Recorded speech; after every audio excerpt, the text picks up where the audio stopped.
할렐루야.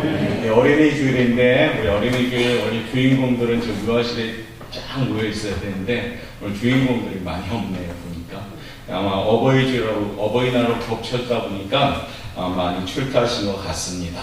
그래도 오늘 꾸준히 열심히 해서 오늘 주의 성전에 모여서 이처럼 예배할 수 있으니까 참 감사하고요. 또한 복된 날, 또한 기쁜 날, 행복한 날이 되는 것을 우리는 감사하게 여기면서 한 주간 더욱더 힘차게 말씀을 의지하며 살아갈 수 있기를 바라겠습니다. 자, 오늘은 특별히 어린이 주일이고요. 자녀 섬김 주일로 우리 교회가 지킵니다. 아마 우리 교회뿐 아니라 모든 교회가 다 어린이 주일로 지킵니다. 어린이 참 그 대표적인 상징성 모습인데 순수함의 모습을 상징하지요. 그래서 오늘도 우리가 순수한 마음을 가지고 예배하고 순수한 마음으로 주님께 아멘으로 화답함을 통해서 하나님께 기뻐하는 하나님의 자녀로 온전히 예배할 수 있는 귀한 시간 되시길 바라겠습니다. 미국의 게리 스멜리라는 유명한 상담가의 글을 먼저 소개하고 시작합니다.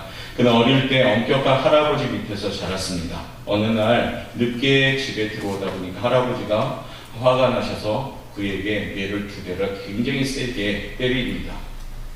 맞고 나니까 할아버지가 너무 미웠습니다. 조금의 할머니가 그 게리 스멜리에게 심부름하자 할아버지한테 가서 식사하라고 전화로 갑니다. 그런데 마음에는 너무 싫었지만은 할 수 없이 그 식사라는 말을 전하려고 할아버지 방으로 가게 됩니다. 그런데 가다 보니까요, 방문이 조금 열린 것을 봅니다. 근데 그 열린 틈 사이에 할아버지가 보이기 시작하죠. 그 틈 사이에 보였던 할아버지의 모습은 그동안 게리 스멜리라는 어린아이가 보았던 할아버지의 모습이 아니었습니다. 그 할아버지의 모습은 어땠습니까? 전혀 피도 없고 눈물도 없던 그 할아버지인 줄 알았는데 침대 끝에서 울면서 기도하는 모습을 보게 됩니다. 갑자기 게리 스멜리라는 사람은 심장이 멈추듯이 놀랬죠. 할아버지가 왜 울까? 나를 때렸던 그 미워했다. 할아버지가 왜 울면서 기도할까? 가만히 들어보니까요. 그 기도가 무엇이냐면 아까 자신을 때리고 너무나도 마음이 아파가지고 할아버지가 그 눈물로 기도하는 겁니다. 그 마음을 아파서 운다는 할아버지의 그 눈물을 안 게리 스멜리는 할아버지한테 조금 있다 대화를 시작하죠. 그런데 방문을 연 할아버지가 그 게리 스멜리에게 말을 합니다. 게리, 나도 너를 때리면 마음이 아프단다. 나는 너를 정말 자랑스럽게 여기고 나는 너를 하나님께서 가장 귀하게 쓰실 것인 줄 믿는다. 내 앞날에 항상 하나님의 은혜가 넘칠 거라고 축복한다 라고 축복을 하시는 겁니다. 그 말과 함께 게리 스멜리라는 어린아이는 인생이 완전히 바뀌게 됩니다. 그때부터 자기를 때렸던 할아버지가 미웠는데 할아버지가 눈물 뿌려 기도하면서 방문을 열고 나오고 만났을 때 했던 말, 너는 하나님의 너무나도 귀한 존재란다 라는 말, 바로 그 축복의 한마디의 말로 그의 인생은 바뀌고 오늘 훌륭한 남의 얘기를 듣는 상담자가 되었습니다. 사랑하는 성도 여러분, 오늘 우리 어린이 주일입니다. 주님의 사랑으로 자녀를 축복하는 날 되시기를 바라겠습니다. 장성한 자녀뿐 아니라 어린 자녀를 다 갖고 계시잖아요. 우리 자녀들을 축복하는 대로 하나님 축복하시는 줄 믿습니다. 오늘 제목이 그거잖아요. 자녀는 축복하는 대로 축복받습니다가 제목입니다.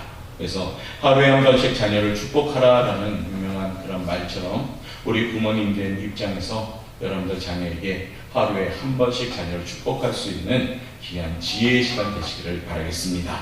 할렐루야. 그럼 오늘날 우리 자녀들에게 가장 필요한 것이 무엇일까요? 그것은 장난감 좋은 거 물론 아이들이 받았을 땐 좋겠죠. 그러나 정말 필요한 것이 무엇일까요? 그것은 그들을 향한 축복의 말인 것입니다.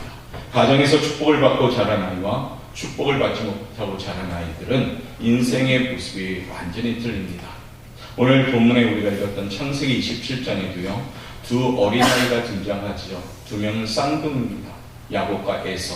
이 두 명의 어린아이들은 복중에서부터 축복받기를 굉장히 치열하게 싸웠던 어린아이들이죠. 결국에 오늘 축복을 우리가 야곱의 축복을 받은 우리는 압니다. 바로 이처럼 부모의 축복이 얼마나 중요한 것인가를 깨닫게 되는 내용이죠. 야곱은 속임수로 에서의 형을 속이고 축복을 받습니다. 너무 에서는 그 사실을 알고 또한 그것을 깨닫게 되면서 분노하죠. 그 당시에는 아버지한테 축복에 대한 갈급함이 있어야 됐는데 얼마나 에서가 갈급했는지 오늘 아버지한테 이런 말을 하죠. 여러분도 오늘 영상이 없지만 34절 말씀 한번 읽어보도록 하겠습니다. 우리 먼저 34절 자 찾아서 읽겠습니다. 에서가 그의 아버지의 말을 듣고 소리질러 슬피 울며 아버지에게 이르되 내 아버지여 내게 축복하소서 내게도 그리하소서. 38절 한번 읽어볼까요? 시작. 에서가 아버지에게 이르되 내 아버지의 아버지가 빌복이 이 하나뿐이니이다. 내 아버지 내게 축복하소서 내게도 그리하소서 하고 소리를 높여 우니. 야곱이 축복받음을 알고요 자기한테 축복할 것이 없다고 말하니까 너무 슬펐습니다. 에서는 통곡한 거죠. 아버지 저도 축복해 주십시오라고요. 유대사회에서는 부모의 축복을 굉장히 소중히 여겼습니다. 그 이유는 왜냐하면 하나님께서 그 부모의 축복을 들으시고 자녀를 축복한다고 믿었기 때문입니다. 말하자면 부모님이 어떤 자녀에게 축복했으면 그 축복의 내용이 온전히 하나님께 상달되고요 그 축복대로 하나님께서 축복해 주신다고 믿었기 때문에. 그러니까 에서의 입장에서는 얼마나 통탄합니까? 야곱에게 이미 아버지의 축복을 다 쏟아부어 주셨습니다. 지금도 이 시대를 사는 우리 부모님들 자녀에게 축복하신다면 우리 하나님이 동일하게 여러분의 축복의 소리를 듣고 축복할 줄 믿습니다. 오늘 이 아침에는 우리 사랑하는 자녀들을 가슴에 떠올리면서 말씀을 듣기를 바랍니다. 자녀를 키울 때 가장 중요한 것은 자녀에게 축복하는 겁니다. 자녀가 부모의 축복과 인정을 받고 자라면 정신적으로 건강해집니다. 그러므로 부모의 축복이 없이 어린 시절을 보낸다는 것은 참 불행한 일일 수도 있습니다. 반면에 부모의 축복을 넉넉히 받고 자란 경험처럼 자녀에게 소중한 경험은 없습니다. 그러므로 자녀를 위하여 말과 기도, 기회가 생길 때마다요 자녀를 힘껏 마음껏 축복해 주시길 바라겠습니다. 혹시라도 그동안 축복하지 못했던 인색한 말이 인색한 입술이었다면 오늘부터라도 자녀에게 축복의 말을 열어가시길 바라겠습니다. 그러면요 자녀들이 축복받기 시작합니다. 부모가 자녀에게 남겨줘야 할 가장 위대한 요소는 무엇인가? 그것은 바로 내가 너를 사랑한다. 너는 하나님의 귀한 존재다. 너는 하나님이 귀하게 쓰실 거다. 이러한 축복의 말을 전하는 겁니다. 그것이 뭘까요? 믿음의 유산을 남기는 부모가 될 때 그 자녀들이 축복받는 줄 믿습니다. 할렐루야. 오늘 이 아침에 그런 마음을 가지고 세 가지만 인사합시다. 한번 인사할까요? 예수님 때문에 행복합니다. 예수님 때문에 축복받습니다. 예수님 때문에 사랑합니다. 이건 전부 제가 축복하는 거예요, 여러분들. 여러분들도 자녀에게 그렇게 손잡고 한번 해보십시오. 그럼 자녀가 행복해지고요, 자녀가 사랑받고요, 자녀가 잘 살게 됩니다. 우리는 부모로서 자녀에게 축복의 문을 열어주기 위해서 그럼 어떻게 해야 될까요? 오늘 본문을 토대로 우리가 세 가지 정도 한번 생각해 보고자 합니다. 자, 제일 첫 번째 나와 있죠? 한번 읽어볼까요? 시작. 헌신하는 삶을 가르쳐야 합니다. 우리 자녀에게 축복하는 거 중요합니다. 그러나 축복 전에 무엇을 가르쳐야 되냐면 자녀에게 헌신하는 삶을 가르쳐야 됩니다. 오늘 본문 읽지 않았지만은 4절 말씀에 이런 말씀이 나옵니다. 4절 말씀 읽겠습니다. 내가 즐기는 열매를 만들어 내게로 가져와서 먹게 하려. 내가 죽기 전에 내 마음껏 네게 축복하게 하라. 이삭이 에사들에게 말한 거죠. 열매를 만들어 와서 나에게 갖고 와라. 그러면 내가 너를 축복하겠다라고 말합니다. 이삭은 무작정 축복하지 않고요, 먼저 부모님께 별미를 만들 것, 그것을 시켰습니다. 즉 자녀가 복된 삶을 살기를 원한다면 먼저 자녀에게 드릴 수 있는 삶, 헌신할 수 있는 삶을 가르쳐야 됩니다. 자녀를 우상처럼 키워서 받기만 하고 줄 줄 모르는 자녀로 만든다면 그 자녀는 잘못될 수밖에 없습니다. 그러나 우리 자녀들이 잘 되기 위해서는 뭡니까? 드릴 줄 알고 헌신할 줄 아는 자녀로 키운다면 하나님의 은혜와 축복은 결코 그 자녀를 외면하지 않습니다. 이 세상에서 제일 복된 사람은 남을 배려하고 어려운 자들을 살펴주는 마음을 가진 사람입니다. 그 사람이 큰 사람이요, 그 사람이 넓은 사람입니다. 이 세상에서 제일 저주받은 사람은 뭘까요? 자기 중심적인 환경을 만들려고 친구와 주변을 왕따시키는 그런 사람들을 말합니다. 사랑하는 성도 여러분, 자녀의 축복받는 삶을 위해 부모가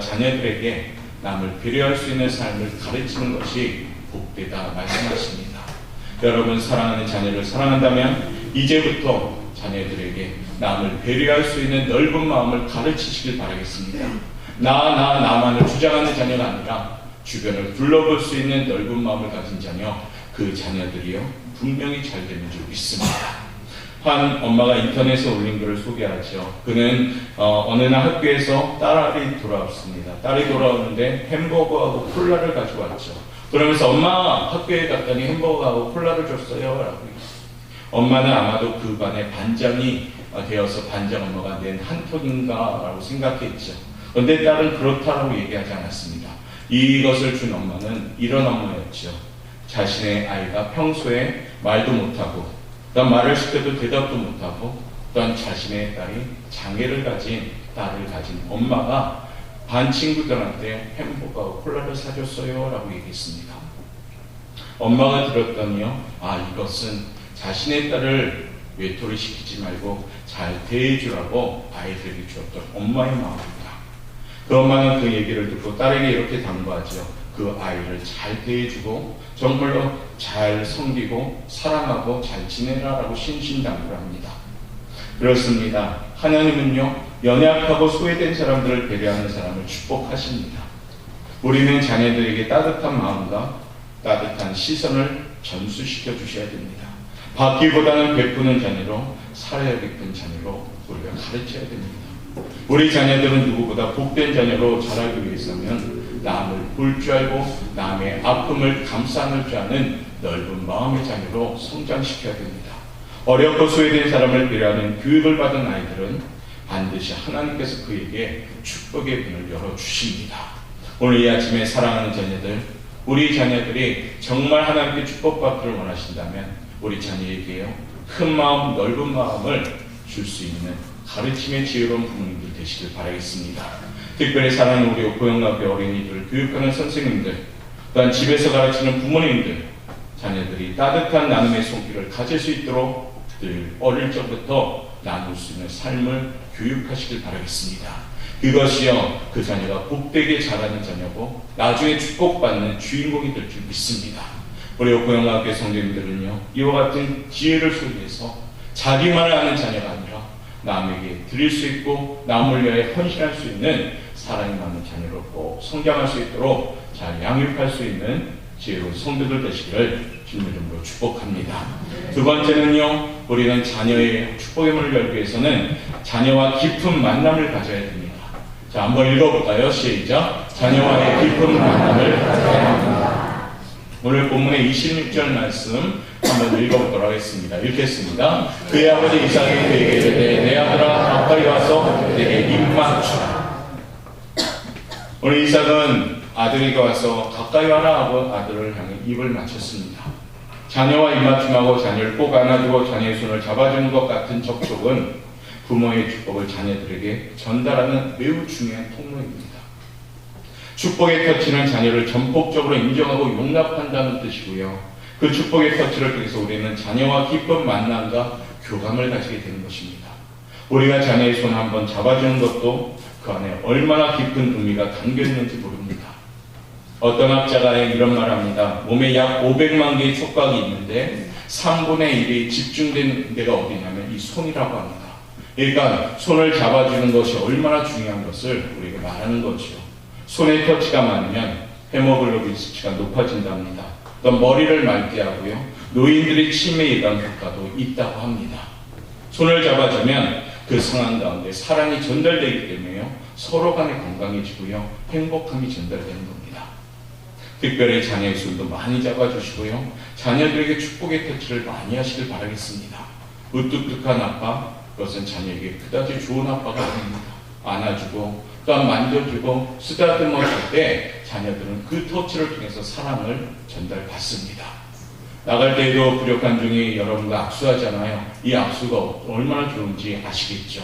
3분의 1의 촉각 집중능도 여러분 악수할 때 헤모글로빈이 높아지고 치매를 제가 예방시켜주는 것입니다. 그러니까 모두 다 악수하고 가셔야 돼요. 그래서 악수할 때 서로 간에 어떻습니까? 건강해지는 것입니다. 그래서 우리 고영학교에는 서로 간에 손터치도 잘하시고 그래서 서로 간에 사랑으로 섬길 수 있는 교회가 되길 바라겠습니다. 우리 자녀들에게도요, 그런 부모의 터치가 필요합니다. 우리는 자녀들이 클수록 그런 터치가 줄어들죠.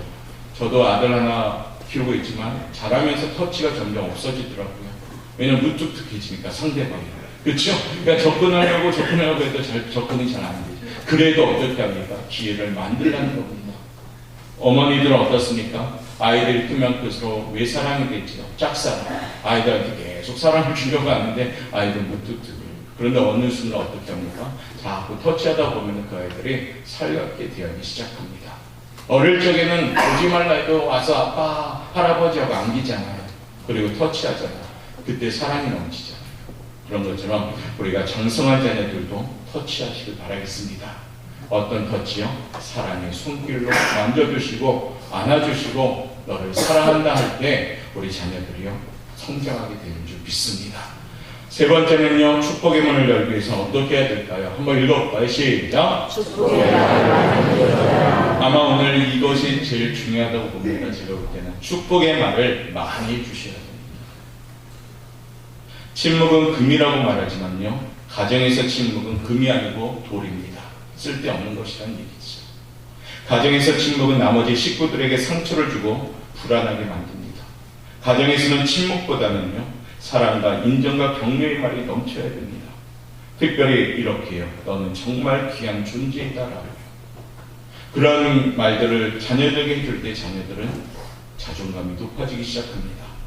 부모님들은 입을 열면 어떻습니까? 하라고 하는 건 너무 많죠. 이거 해라 저거 해라 하는데 정작 이런 축복의 말 한마디는 잘 못할 때가 많습니다.